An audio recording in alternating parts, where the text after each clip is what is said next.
неде болды ғой Жаркентте үлкен көкпар. Бағана айтып жатсыз ғой енді.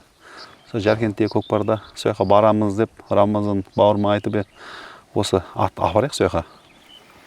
Апарып, Аллахтың қалауымен сол жерде командада Байдыбек бауырымыз басты ғой. Байдыбек бауырымыз да ана жерде сол лекспен сүйреп кіргізген жерім көрінді ғой енді ол да.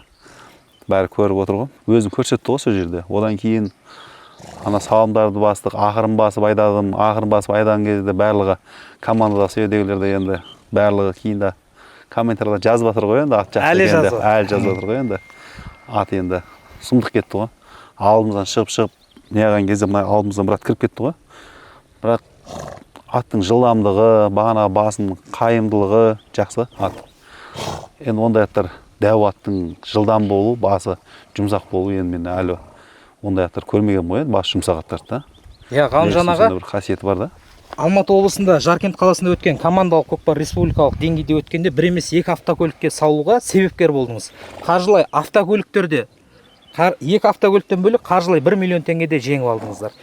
Lexus көкпарда көңіл күймен шаба ма? Жоқ, барлық көкпарда бірдей шаба ма? Бірдей ғой, ол қарамайды ондайға. Одан кейін мысалы бірақтарда настроениесі жоқ болып қапты, настроениесі бар екен, тоқ болып қапты деген ондай нәрсе қарамайды ғой. Өйткені басқа барған көкпарларда кеше де осы жақында Рамазан негізінде былтыр айтып еді.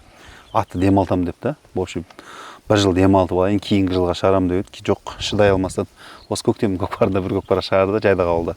Ол жерде де көкпар дода басталып, дода болып жатыр еді. Кірдік, тиді көкпар, басып айдадық. Кейін демалтты ғой атты қайтып. Биыл енді тағы да біраз балаларын алайын деп белеріне қойып жатыр ғой.